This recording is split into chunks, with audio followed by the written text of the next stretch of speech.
Hello and welcome to Bourbon Rocks. What we want to do in this video is to give you an introduction to bourbon tasting. How to do it, what to look for, how to nose bourbon, how to taste bourbon, how to build a flight, the glassware, how to train your nose and your palate to be able to pick up those aromas and those flavors in bourbon.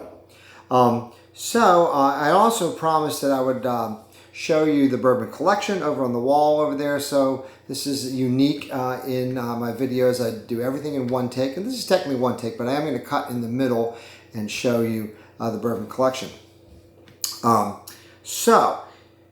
Basically, when you taste bourbon, there's several things that you want to look for. You want to, first of all, pick the perfect glass, and there's different glasses that you can use to taste bourbon. This is, by the way, this is my flight board. We'll get to building flights in a second. This is the Glencairn glass, okay, which is the classic bourbon tasting glass. It actually came from Scotland originally for tasting scotches, but it's become the industry standard for all whiskey tasting and even bourbon tasting too. Glencairn glass is interesting because it's got that tulip shape and it's got this very narrow neck. And what that does is that focuses those aromas up into the nose, up into the olfactory system, so you can pick up those volatile compounds inside the bourbon and so forth. So it's perfect for nosing. It's also great for swirling it around, you know, kind of shaking up those little particles to get some of those volatile elements out into the nose so that you can pick them up with your olfactory senses. It's also good for tasting. A little bit narrow on the neck for tasting. Probably the perfect bourbon nosing glass, and pretty good on tasting too. But this is the Glencairn. It's the classic. My little flight board here fits Glencairn glasses nicely. There's 4 of them that you can fit in here. There's some other glasses you can use. This is the neat tasting glass. I looked all over the internet to find out what you call this, and all I can find is the neat tasting glass. It's basically the type of glass that you get a lot of times at distilleries. They'll give you these because they're cheaper than the Glencairn glasses. But it has some of the similar aspects of the Glencairn glass. I get one that doesn't have the bourbon in it. And that you got a little bit of a tulip shape at the bottom, just kind of taper down to a narrowed neck. It's a little bit wider than the Glencairn, but again, good for nosing because you focus those flavors up through that narrow neck to your nose, and pretty good for tasting, although it's just a little bit narrow. So the neat tasting glass that you often get at distilleries, a little less expensive than the Glencairn, but some of the same aspects. This is the Libby official glass of the Kentucky Bourbon Trail, and if you look on the bottom, you might be able to see the etching of the Bourbon Trail. I'm not sure if that's showing up on the camera or not, but it has a Kentucky Bourbon Trail. You can get these from Libby at most places, including Amazon, that won't necessarily have the Bourbon Trail on them, but they're the Libby bourbon glasses, which is the official glass of the Kentucky Bourbon Trail. Advantage here really is it's a much wider lip, so it's actually much easier to drink from these. Easier to nose from the Glencairn, but a little bit easier to drink from the Libby official Kentucky Bourbon Trail glass. This little interesting thing, not very appealing, but in terms of its appearance, it looks more like a flower pot, but this is the neat glass. Now, this is the neat tasting glass, okay? This is neat as in the acronym N period, E period, A period, T period, which stands for Naturally Engineered Aroma Technology. So this is a scientific glass. Supposedly the alcohol vapors slide up the side, and there's a sweet spot right in the center where you can get that nose better. And it's easy to drink from, although it tends to catch in the bulb and then kind of run down your lip a little bit. But maybe scientific, but I just don't like its appearance. I think it's rather unattractive as a glass. These are just classic Riedel glasses. This is what Riedel calls the neat glass. This is basically their old-fashioned glass. They also make a double old-fashioned, which is just a little bit bigger. These aren't the greatest for nosing or tasting bourbons because they're not really tapered properly. But if I'm just sitting around drinking an everyday bourbon, this neat glass is kind of nice, and I'll use it very frequently. If I want to make a cocktail, old-fashioned glass, or if I want to make a double, Got a double old-fashioned glass too. So those are the glasses that you can use. The flight board when you're setting up flights, and I'm going to get into that in a second after we show the collection over here. We'll talk about how you can build flights and so forth. Water, definitely want to have that with your tasting so that you can see how water changes the flavor. Now, how do you basically train to taste bourbon? Well, there's a lot of different courses you can take, a lot of different kits and so forth. This is from the Stave and Thief Society.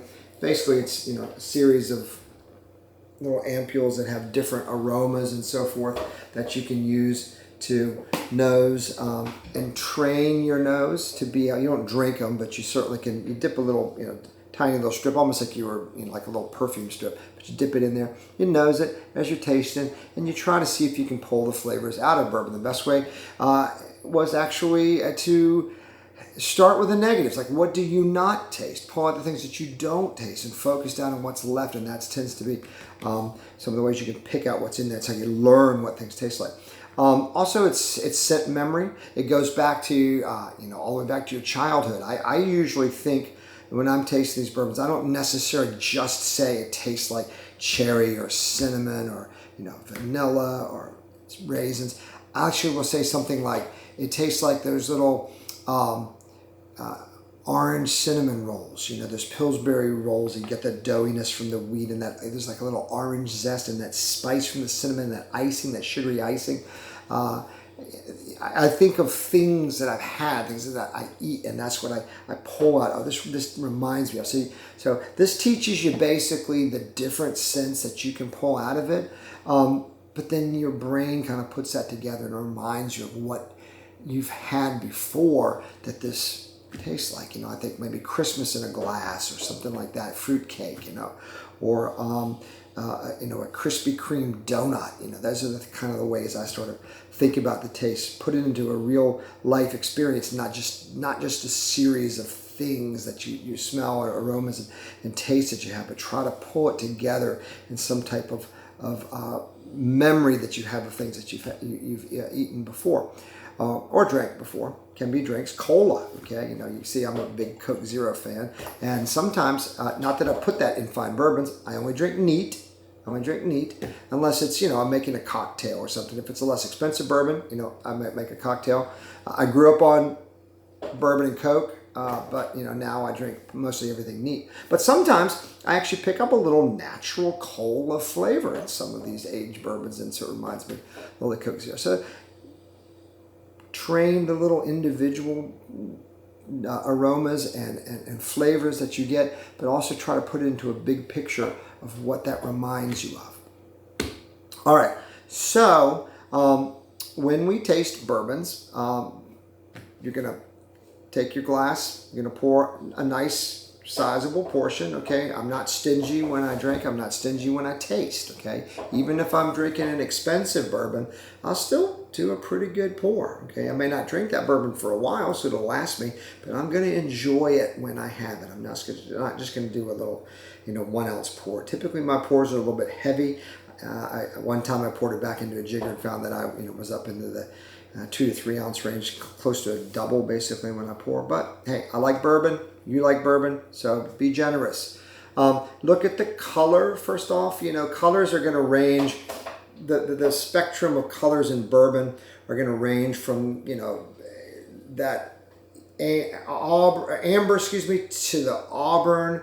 Mostly in the brown, the yellow to the orange to the reddish brown, different hues, but it's kind of that amber to auburn, yellowish brown through a reddish brown to an orangish brown to a reddish brown. And you can use, words like burnt sienna or ochre, or things of that nature that pull some subtle differences. But a lot of that's, subjective, basically. We all have a little bit difference in the way we see things. But, I look at it, this one to me is a little bit more. And I'm not going to tell you what this, by the way, because this is not about tasting a particular bourbon. This is just about bourbon tasting in general. But I will tell you, this is a very common bourbon. This is not an super expensive one. This is an everyday bourbon, in my opinion. But I don't drink, low-end stuff, so it's going to be pretty elevated everyday bourbon. But this one to me looks a little more to the orangish brown, or that kind of amber, burnt sienna kind of type color and so forth. And then you look at the body and you want to swirl around the glass, and you see that you've got that sort of the rings around the glass. You know, the more oils and fatty acids there, you get a little more of the creaminess, and that's going to translate to a creamier mouth feel. But, you know, I see little legs coming down the glass the same way you see with wines and so forth. So this is kind of a medium to full body. It's not super heavy and thick, but it's definitely not thin either. So call that medium to full. Now nosing, remember that your olfactory nerves are way up in the top of your nose, okay? And so you got to get all of those volatiles and aromatics up into the top of your nose. So get up to the glass, sniff, and keep your mouth open, because remember there's olfaction and gustatory senses are very interrelated and so forth. So you're going to breathe in, keeping your mouth open. Some of that aroma is actually going to come into your mouth too, and you're going to, you know, the taste and that smell is going to blend together and so forth. You can even breathe into the glass and then breathe back out. Some of the warmth from your breath will help to release some of those chemicals. The Glencairn basically gets a little bit of criticism. People say it warms. I mean, I don't hold it like this. You know, I usually hold it on the bottom, set it down. It's easier to swirl it that way. You might grab it on the top if I'm going to put it into the flight board, but I'm not going to hold it like so. So you're not really warming. And the other argument is, you know, warming actually does release some more of those volatile aromatics and get them up into the nose. So, you know, and then you're going to look, you know, on the nose, you're going to look for like sweetness. You know, is it a fruity sweetness? Is it a candied sweetness? The spice, is it like a baking spice? Is it a peppery type spice? Do you get any oak notes? Those aged notes, the vanillins, from, you know, the vanillas, caramels, and caramelized oak and so forth. Maybe some of those deeper aged flavors like tobacco and so forth.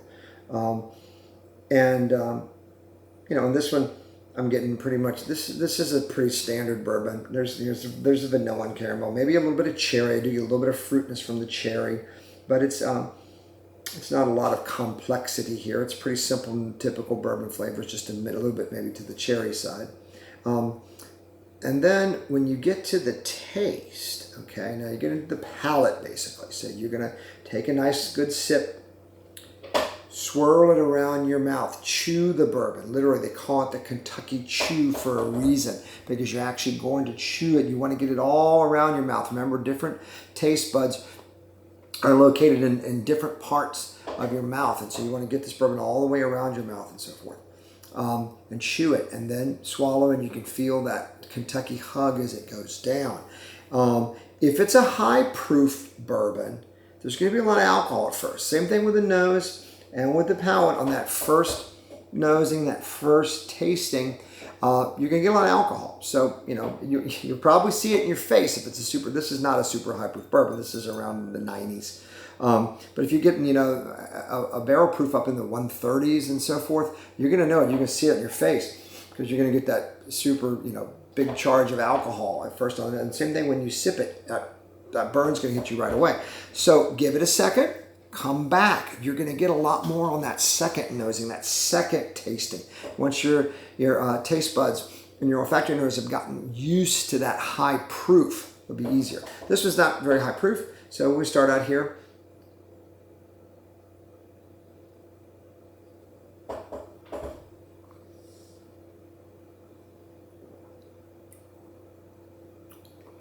Chew, the Kentucky Chew. It's funny, I'm getting a lot more cherry than I normally get out of it. This is, again, I'm not going to tell you, maybe at the very end. Maybe at the very end I'll tell you what it is. But this is a very common, classic bourbon. Not complex, but as perfect as you can get for a normal bourbon. It's got the normal flavors. It's got a lot of vanilla, a lot of caramel, a little bit of oak. Maybe some cherry is that kind of maybe one interesting flavor, but it's a pretty standard bourbon. It's not anything like earth-shattering, but it is so well balanced and so packaged. You get all those flavors. Now, when you're looking at the different aspects, look at the sweetness. Okay, corn's going to bring that sweetness in, And you also can get some sweetness from the caramelized oak and so forth. So what do you get in sweet? I see sweet as two kind of main categories. There's that fruity sweetness, you know, cherries, raisins, you know, dates, apricots, you know, maybe on some things you'll get maybe a little more plumish type notes and so forth. But there's fruitiness, that's fruity sweetness. And then you got candied sweetness. Now, candied sweetness is going to be your caramels, your butterscotch, your white chocolate, okay? That's going to be that kind of sugary icing type sweetness. And then the spice level. And the spice can be, you know, like a baking spice, your cinnamon, your allspice and so forth, or it could be a little more of a peppery spice, okay? Rye is typically going to give you more of that sort of that peppery spice. And the corn, as I say, brings the sweetness. The rye tends to bring that little bit of a spice level and so forth. Now, wheated bourbons, wheat to me brings in that softness, that more breadiness. There's baked goods. And I tend to pick sometimes a little more floral notes out of wheated bourbons too. And then you look at the aged barrel notes. Do you get, that oak, that a lot more vanilla, the vanillins come out of that aged oak and so forth. Some caramels and then the stuff, from some of the super aged, you get into these really complex flavors like the tobacco and the leather and so forth. So what kind of sweetness is it? What kind of spice is it? What are those aged notes that you get? What's the mouthfeel? If it's a lot of, like for example, the non-chill filtered bourbons have got more of that, oils inside, and that's going to give you a little more creaminess and so forth. How strong is the alcohol level? The barrel proof stuff's still going to hit you with alcohol, even on that second. So it's going to have that burn and so forth.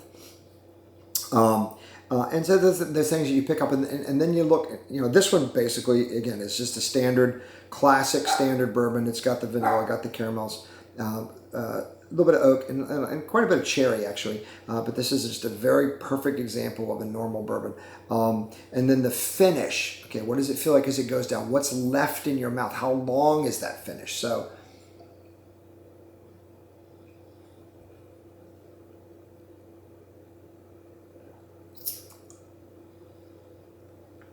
how long that burn goes down. It's, this is not that high proof. It's in the 90s, so it's not high proof.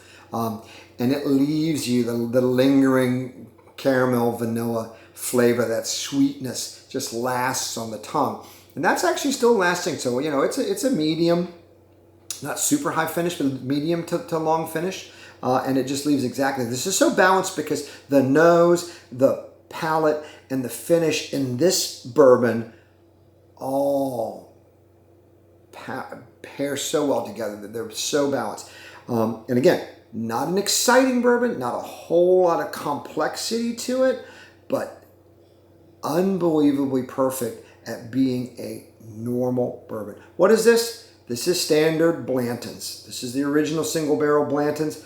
Again, not complex, but just about as perfect an example of a normal bourbon as you can get. It's got all the classic normal bourbon flavors, but maybe just a little bit of cherry in it to me. But all your oaks, all your vanillas, all your caramels, your sweetness from the corn, little bit of spice from the rye, more of the baking spice. I get a little bit more of a fruit, maybe that cherry sense of dominating, and then perhaps some. A little bit of brown sugar and so forth, bringing you some of that sweetness and so forth. But the spice tends to be a little more on the cinnamon level, and then that cherry. Cherry is the dominant, unusual flavor in Blanton's. Otherwise, it's pretty much just straight vanilla, caramel, and oak. But very good. We're going to put a little water to see what water does. Okay. Now, when you put water in bourbon, you're not doing it to water it down, okay? And I'm sorry, that's my dogs barking in the background. So when you're, again, I do these in one take. These videos are not edited, so from time to time you might hear dog barking. Sometimes the dog even comes up, underneath my desk here. I've even had one where the phone was ringing on the other side of the house and so forth. But I don't edit these. These are one take, and so it gives you that sort of natural feel. I don't have a producer, okay? It's not polished and so forth. Maybe someday when we get, big and famous, but right now these are all, unedited, just raw takes.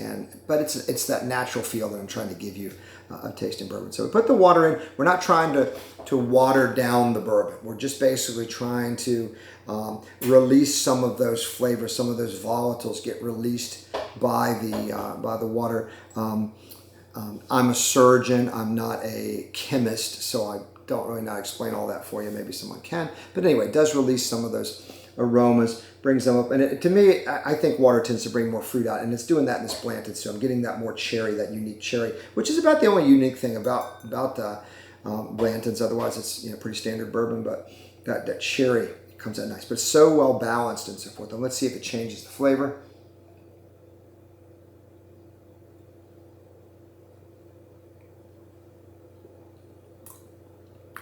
Just a little bit more sweet on the top, a little more of that cherry vanilla ice, like a cherry vanilla ice cream, because it's a little creamy. You got some oils in there, and you got that cherry, that vanilla, like a little cherry vanilla ice cream sort of. Very, very, very good. So water does release some of that, gets a little bit more flavor out. We're not doing it to water the bourbon down. Okay, we're only gonna do a couple of drops. That's all.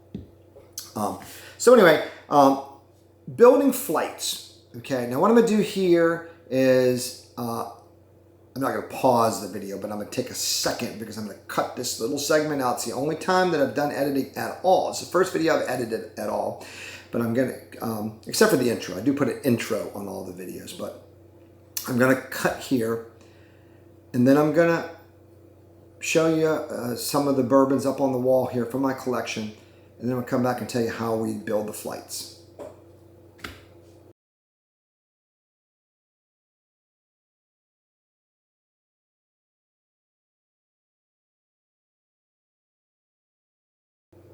Okay, so you saw the bourbons on the wall. Now, what we're going to do when we build flights, what I like to do, and there's no right or wrong here. It's just like tasting bourbon.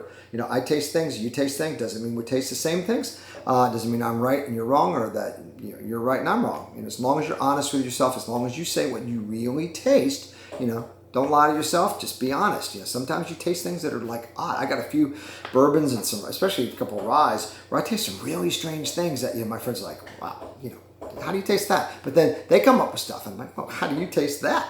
So everybody's got their own little thing. Just be honest with yourself, because there are some unique flavors that you can pull out that other people can't. Same thing go when you're building flights. The sky's the limit. Do what you want. What I tend to do, I like to have some type of commonality. So for example, I might do one distillery, do different expressions from one distillery. Or I might do a certain kind of expression from different distilleries. Like let's take 13-year-old bourbons and we'll do them from different distilleries. Or we might do barrel proofs or bottled in bonds, for example. Some type of running theme. It makes it more interesting. I mean, you can do just a random here. Throw out 4 bourbons, whatever you want, You can do them blinded if you don't. None of my videos are blinded. I know what I'm drinking. Maybe what we'll try to do in future videos is to do some blinded things. But I do like to have a little theme as to what the flight's going to be. Also, you need friends, okay? And the original videos that I'm doing here, it's just me putting this channel together and so forth. But I got some very good bourbon friends that are just, dying to come over and join us, and what we're going to do soon is start bringing some of my bourbon friends in, figuring out how to position the camera so we can get more people around my desk here. By the way, this is my desk. You saw the bourbon on my wall. That's over here. Television is straight in front of me so I can see on the TV what's going on. I got my camera right in front of me, the ring light on and so forth. Plan on making a bourbon barrel lid with my logo laser etched into it so I can get it behind me here on the wall, and that way can make it a little more interesting. So that's future plans. I hope you guys enjoy Bourbon Rocks. I'm doing this for fun. I'm not a professional. I'm a surgeon. I'm still in practice. I just do this in my spare time for fun. I'm doing it for you because I want to share my knowledge of bourbon and my enjoyment for bourbon. And thank everybody for dropping in. And come watch our videos on bourbonrocks.com. Thank you.